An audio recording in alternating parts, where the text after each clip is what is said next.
I just got to say, I love my job because I get to listen to the band just worship like that 3 times in a row. I could go 4 times. I could go 5. Like, I could just stay here all day. Aren't you grateful for these guys? And I know how much this service loves your sleep because you're the 11 o'clock. Those people all got up at like 5 a.m. to be here, and I'm so thankful for them. You see them around the hallways, just fist bump them, encourage them, but I'm so grateful. And hey, speaking of people that I'm grateful for, I want to give a shout out to Bill Ertl, who is part of our online family this morning. Bill is normally in the room. Bill's been a part of this campus ever since I've been here, and Bill's up in Jefferson Hospital watching us today, and he has surgery on Tuesday. So we're going to give a shout out to our online family, including Bill, but I thought maybe this week on Tuesday you could be praying for my buddy Bill, that surgery goes well. And Bill, I know I'll be praying for you. And let's just put our hands together for everybody's online family and for Bill as well. Yeah. Can you all believe it's Labor Day weekend? All right, like in less than 48 hours, summer's kind of over and school buses are picking kids up and Route 1 is drivable again. Basically what I'm saying, summer is about to begin, people. Come on. And I'll be honest, I could have looked it up this week. I didn't. I do not know what Labor Day weekend is celebrating. I do not know. All I know is that in America, when we have a holiday, what do? We eat. Come on. We eat. Oh, that's all. So how many of you're going to celebrate your labor over the next couple of days by laboring down some extra calories? Come on. Anybody? Going to have some steak, going to have some smash burgers, going to have some hot dogs. Maybe you're bougie. You're going to have some seafood. So I just thought we could interact for a second. Can some of you tell me what you would like to have over the next 2 days? Maybe you're on a diet and you can't have it, or maybe what you are going to have. You're cooking it tonight. Somebody tell me something. Barbecue what? Barbecue. Brisket. Oh, brisket? Come on. No one said that in the other services. All right, I saw some other people. Chicken kebabs. That's like the healthier version of that, okay? But I respect it. Anybody else got anything? Ice cream. No one has said anything sweet in all the services. You, my man, have the right taste, okay? Ice cream. Is anybody, we're close to lunch at this point. Is anybody getting a little hungry right now? Okay, me too. Maybe we should just end church right now. We'll just go eat together. Does that sound good? Some are like, really? Are we going to? No. Okay, just settle down.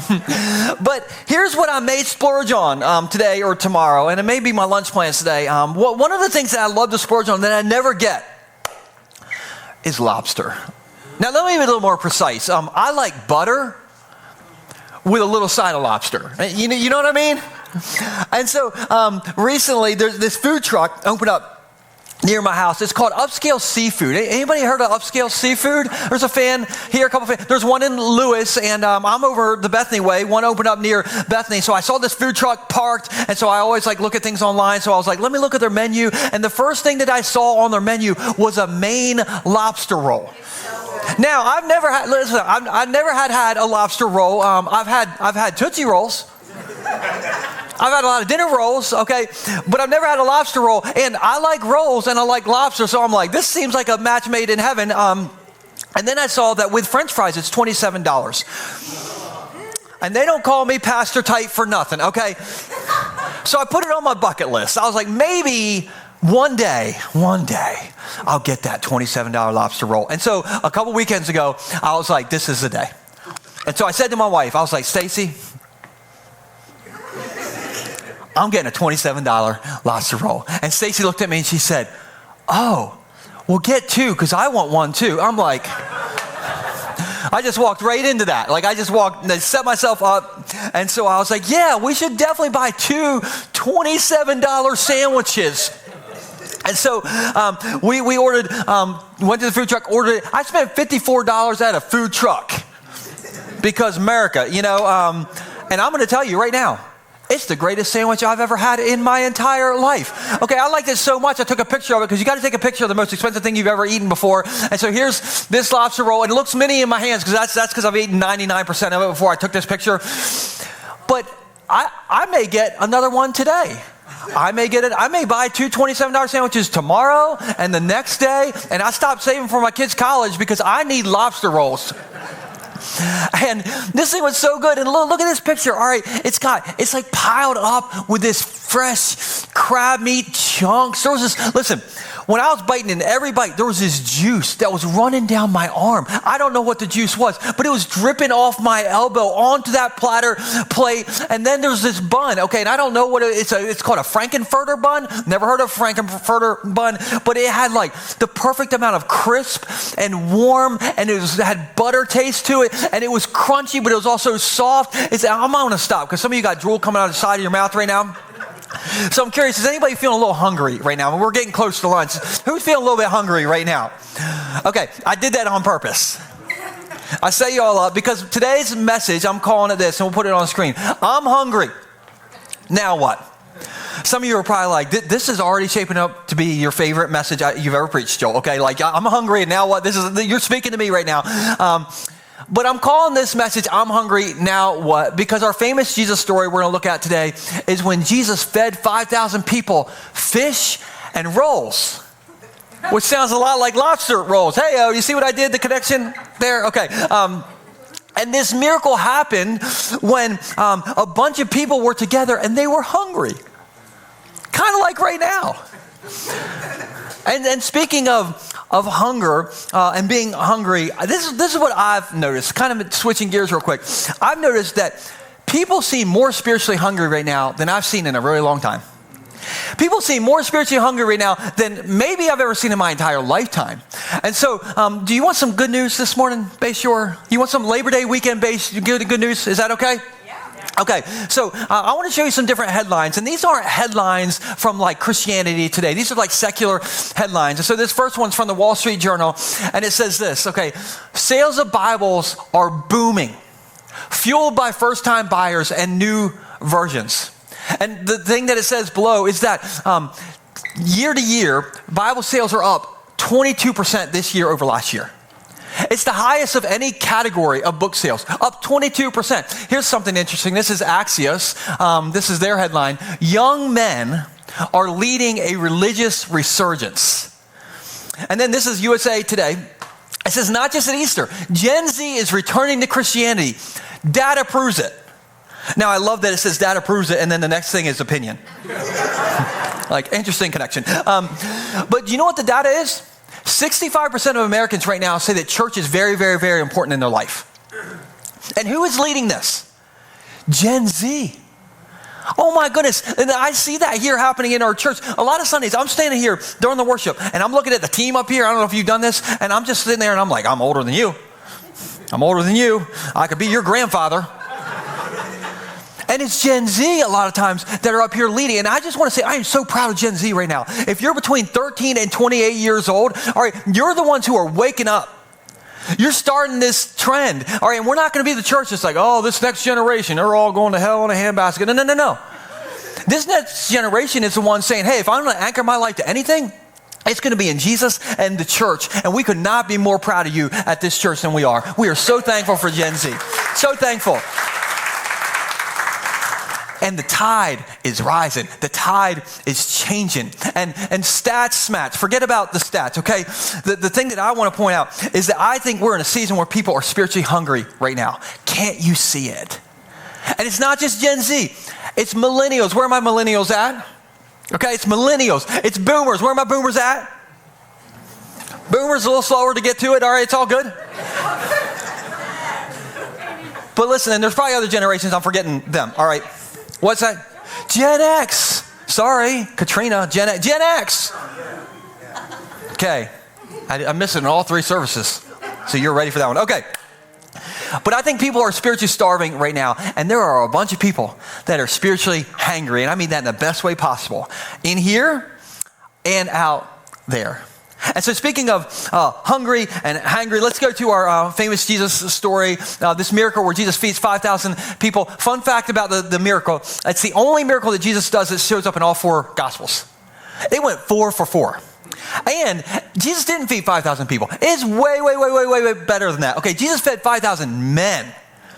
That doesn't include women, and you all don't eat that much, but also doesn't include kids. And how many of you know kids can eat? I have a 10-year-old. We got to set up a GoFundMe page before we ever go to the grocery store. Like, he can eat. Most people believe that Jesus didn't feed 5,000 people. He fed between 15 and 20,000 people. And so you got to, I like to picture all this going on. The Bible says, and I think this is a funny detail, it says that they sat on green grass. This was not dead grass. This has been treated with Scott's treatment. This is green grass. They're sitting on this hillside overlooking the Sea of Galilee, which a fun fact about that, Jesus used the Sea of Galilee to be the amplifier so that 15 to 20,000 people were in this natural amphitheater to hear Jesus, share the good news with them. And so just imagine, you got M&T Bank Stadium with 15 to 20,000 Jesus fans, or maybe Lincoln Field if if you need prayer. And Jesus is sharing with these people. Now, we got a problem. There are no food vendors or porta potties. And that's a different message for a different day, okay? But the disciples are like, these people are hungry. They're starving. And so check this out. We'll pick up in verse 37. So Jesus' response is, will you feed them? And they say, with what? Everybody say, with what? With what, they asked. We'd have to work for months to earn enough money to buy food for all these people. Have you ever had a with what moment? Like, I don't have what I need to fix the situation that I'm facing. Has anybody ever had a moment like this? A with what? And I don't know if this is how it works, but I'm just sometimes curious if Jesus lets us get to a place where we don't have enough to face the things that we're facing, so we're sort of forced to depend on him.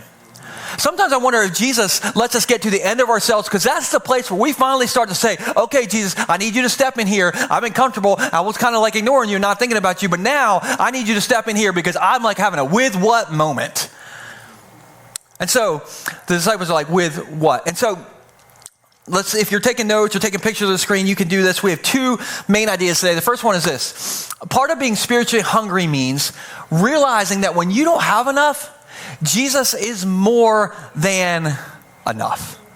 When you don't have enough, Jesus is more than enough. So this past Monday, I was taking my dog Charlie out to the bathroom first thing in the morning, and all these big trucks started parking up and down my road. I mean, I'm talking, these are giant trucks. Like these guys, I don't know how they drive them, but like if I were in it, it'd be like this. These are giant trucks, and I'm like, what is there a hillbilly convention going on in town? Is there like, did my neighbors rent out their Airbnb, their house for like the Dukes of Hazzard fan club? Like I didn't know, there's trucks everywhere. They're parked in front of my house. They're parked in front of my driveway. I can't even get in and out of my driveway. This is not a lie. The next thing I know, I see these guys walking down the street with a chainsaw. And if you know me, you know I like, true crime serial killer books, and I'm like, oh no.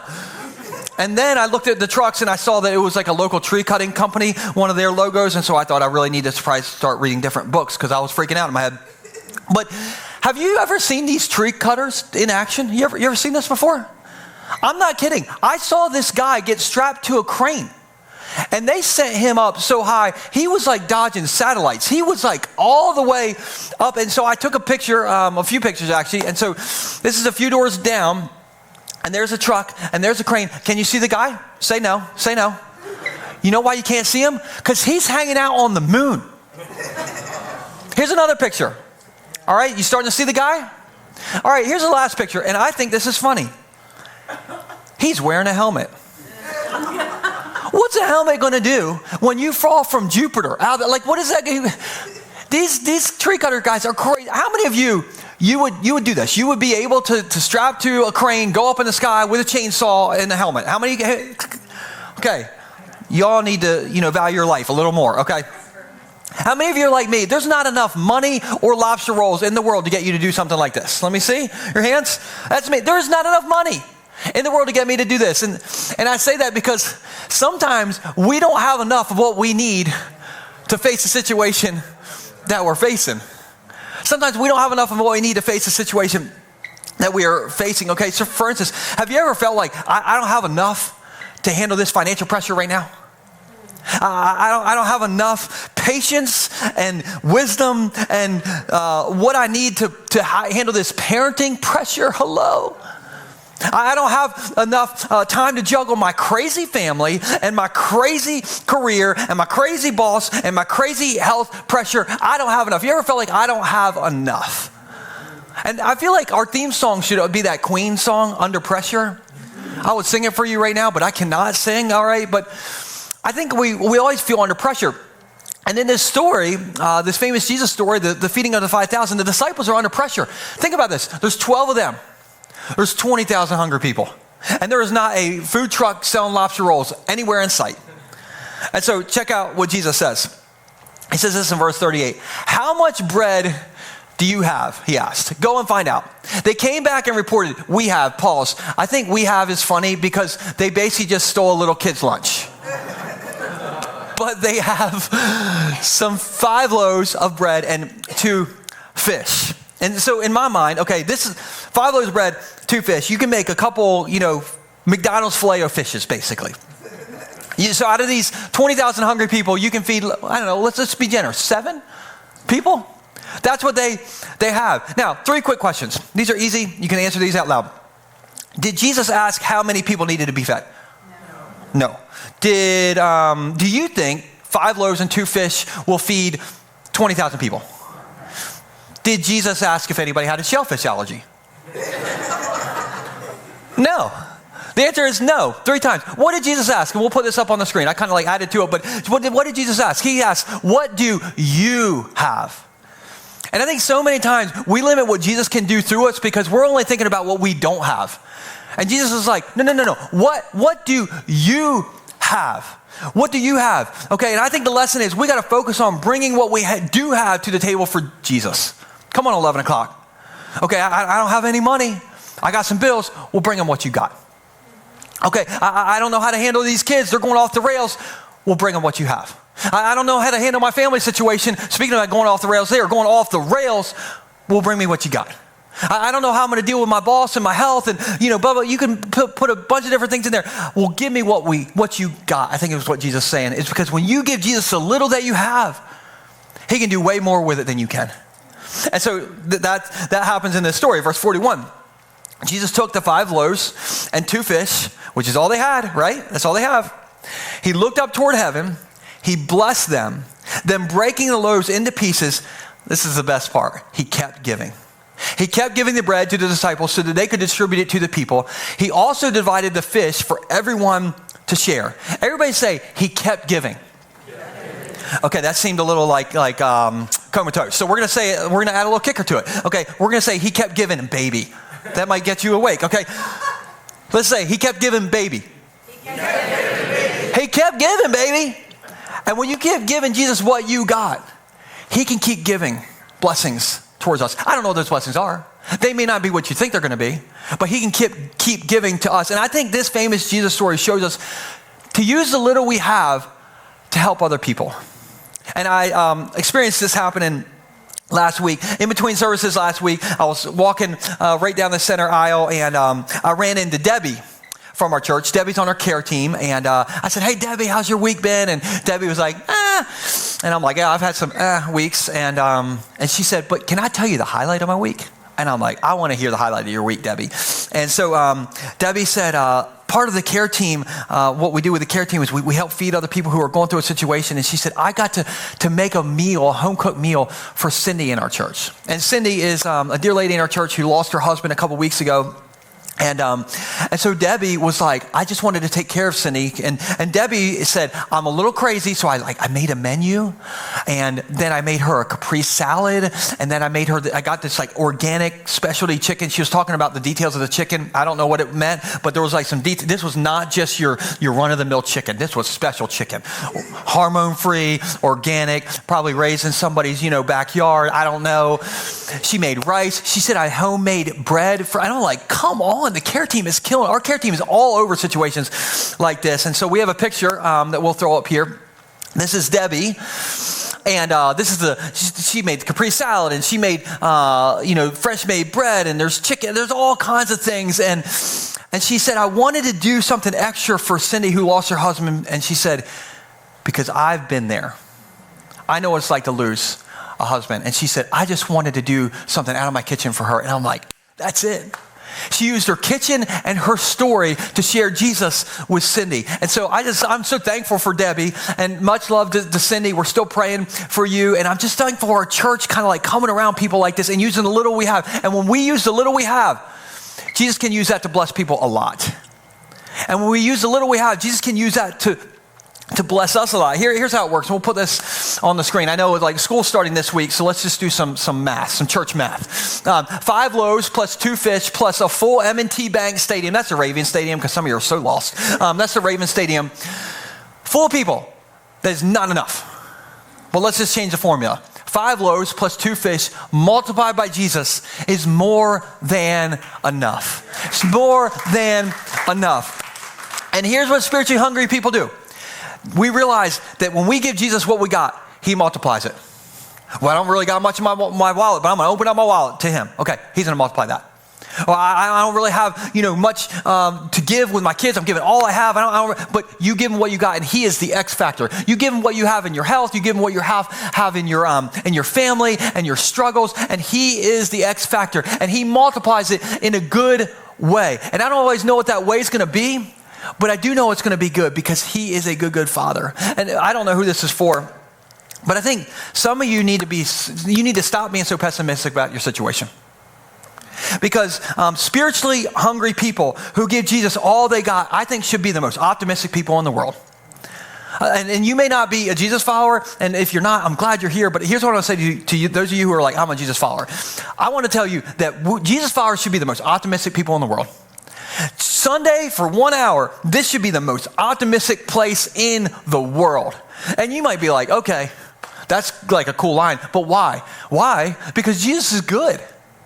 And he is generous, and he is ridiculously in charge. And he loves to bless his kids. And so we should be the most optimistic people in the world. And so for somebody today, that's your moment. You need to turn your situation in from a pessimistic situation to an optimistic situation. Because he's good. And you might say, well, I don't know how I'm going to deal with this. Well, why? How are you going to deal with it? Because he's good. He's going to keep on giving. Well, I don't know how I'm going to get through, with these kids and my spouse and my relationship breakdown. Well, you're going to get through it because he's good and he's going to keep on giving. Everybody just say, he's good, and he's going to keep on giving. I should see some smiles in this room. I mean, I'm just saying, we should be happy. We should be optimistic because your life might not be good. And that's probably why you're not smiling. But he is good. And he's going to keep on giving. And in this story, he kept on giving. Not to feed 8 people, not to feed 12 people, not to feed 47 people, to feed 20,000 people. So you think he's got your situation under control? Yes. That was extra. I didn't even say that in the last service, all right? And so, second idea is this. Part of being spiritually hungry means you get to help lead other people home. Now, last week, I was cleaning off my lawnmower. I'm a little OCD. I clean my lawnmower after I cut grass. It's weird, but like I have a leaf blower, and so I just clean that thing. And I'm at the part of the year where I'm so tired of cutting grass. Like if I had to push that mower across that grass, I just want to hire somebody. Hey, is anybody feeling this? Like you're donezo with a lawn? Oh, you just none of you? Oh, well, I'll give you my address after the service, and you can come cut my grass. No, I'm done with cutting grass, and so I'm cleaning my lawnmower and. Little fact about me, I have 39% hearing loss. And so I can't, my favorite word is huh. My wife is going to put on my epitaph like, this man loved Mountain Dew, and he loved the word huh. I just say huh all the time, okay? So I can't hear very well, 39% hearing loss. I'm cleaning my lawnmower, and using my hearing loss, probably a pit bull that I've never seen before snuck up right behind me. I'm not kidding. I turned around, and there was a Cujo pit bull right here. And I did not say huh, by the way, in that moment. I can't tell you what I said, but then I went on to say, hey, little buddy, don't kill me. This is a true story. It's right there. And so I start like backing up.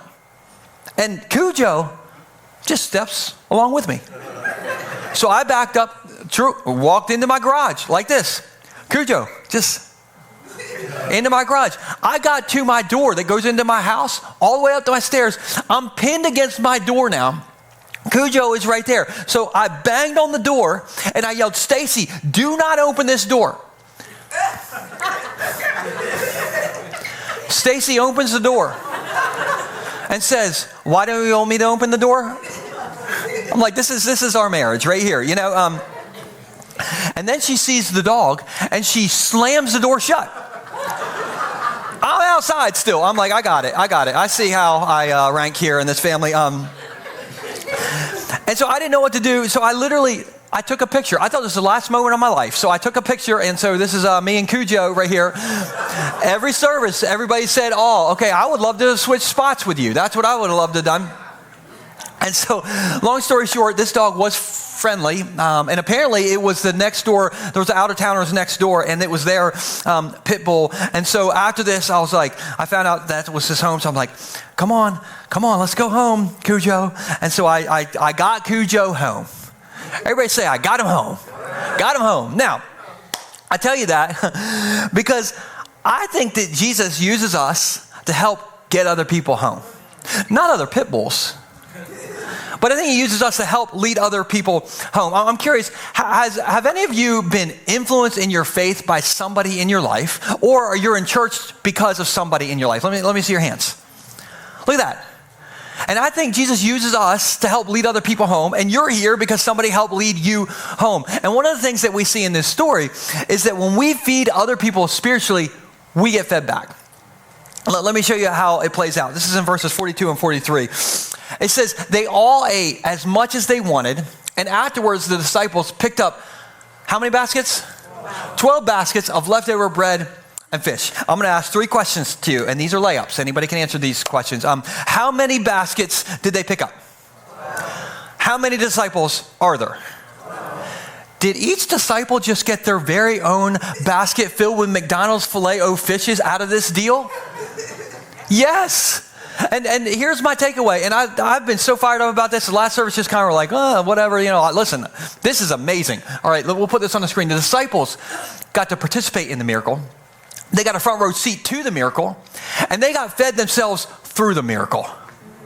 Yeah. I heard a few like that. To me, this is a takeaway. The disciples got to participate. They got a front row seat, and then they got fed themselves through the miracle. And I don't want you to miss this. I 100% believe this is what happens when we help lead other people home.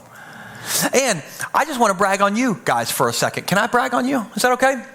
You guys are crushing it at this here in the basement. And let me show you how you're doing it. Okay, we'll put this up here. You are inviting, you are serving, and you're giving. You're inviting. Let's start there. Do you know that in the first 6 months of this year, through June, we had more first-time guests in this basement than we've ever had in a 12-month period. In the first 6 months, we have more first-time guests here than we've ever had in a full year period. Why? Because you are crushing it, inviting people.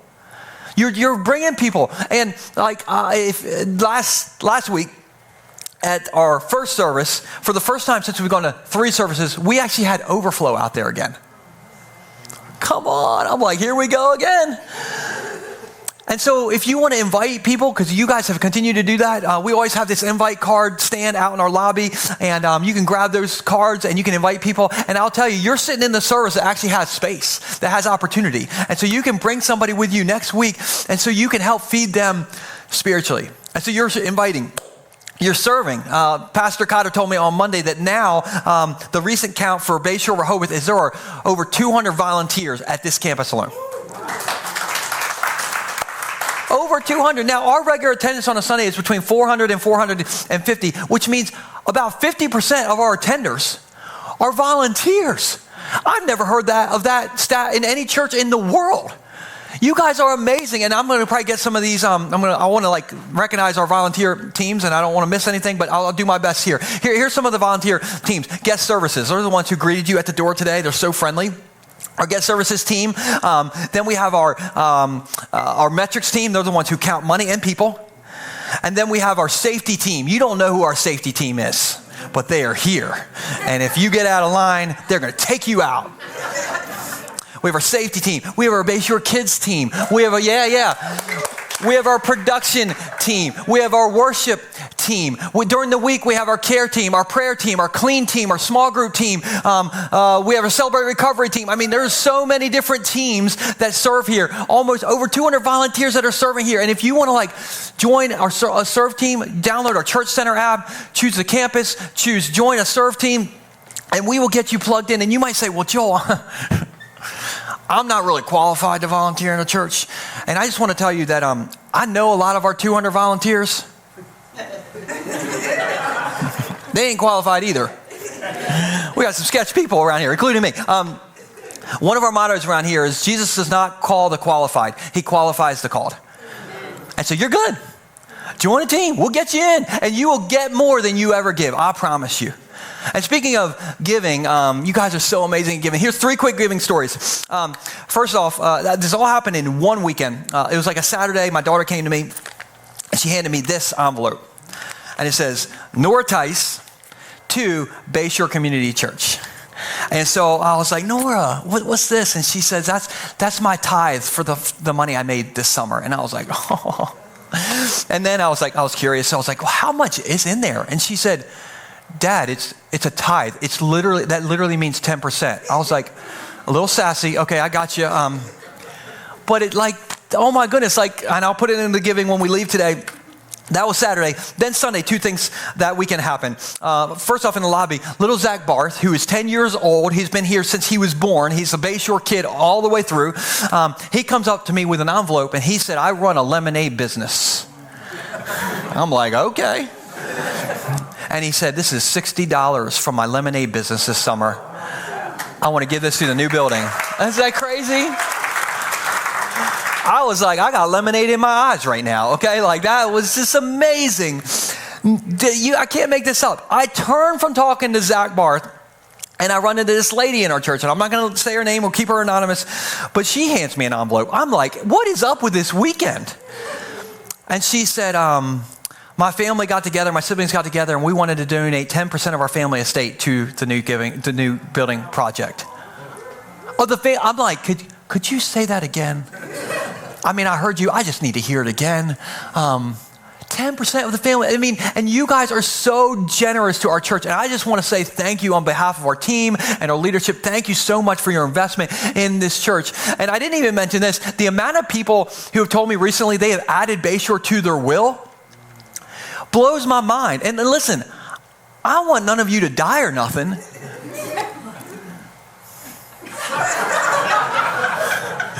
But we could use about 6 or 7 mil for this new building, okay? I'm just saying.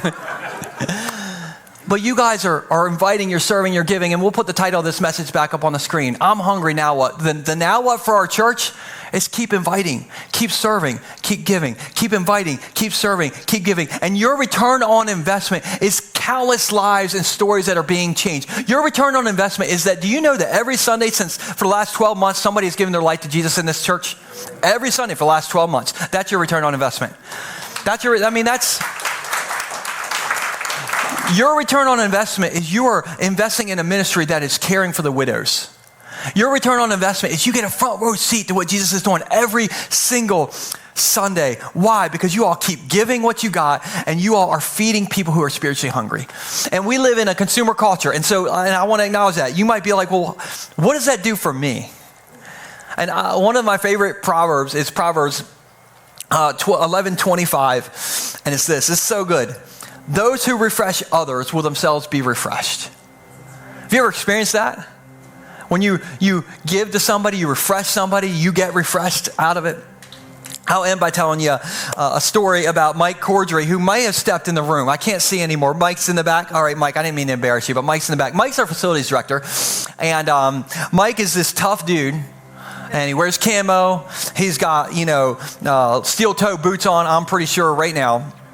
And last fall, Mike came to me after one of the services, and he gave me this book. And he said, I made this for you. Don't look at it until after church, but I just wanted you to have this. And I didn't know what it was. I went home, and I was super curious. And I opened this up, and it's a scrapbook. Now, our facilities director, who rocks camo and steel toe boots doing scrapbooking, was not on my bingo card. But I started looking in here, and there are hundreds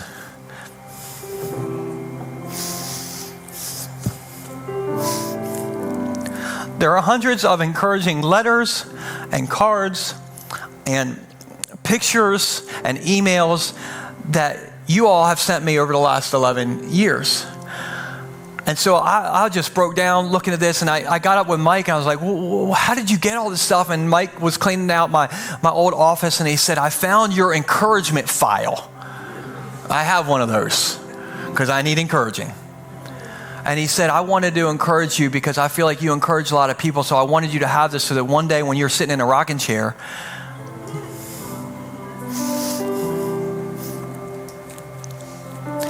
and it really encouraged me. Because and my dad's in the room too, and he would tell you the same thing. I didn't get into this because this was my dream as a kid. I didn't get into this, becoming a pastor, because this is what I went to school for. It's not. I didn't get into this because I feel qualified to do this. I don't. I got into this because I just wanted to use a little bit of that I had to share Jesus and feed Jesus with you all.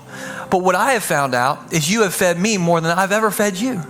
And I just want to personally say thank you. Because when you refresh others, you get refreshed. You show me that. When you feed others, you get fed. You show me that. And maybe you're in a place right now where things are going off the rails and things aren't good. And I just want to tell you to keep your head up. Keep positive. Keep giving the little bit that you got. That's all we can do. Give the little bit that you got to him. And he is the multiplier. He can take our little and he can do a lot with it. And keep being positive. Keep staying hungry because he keeps giving back. And he didn't just keep giving back 2,000 years ago. He keeps giving back today. Aren't you thankful that's who Jesus is? That is who he is.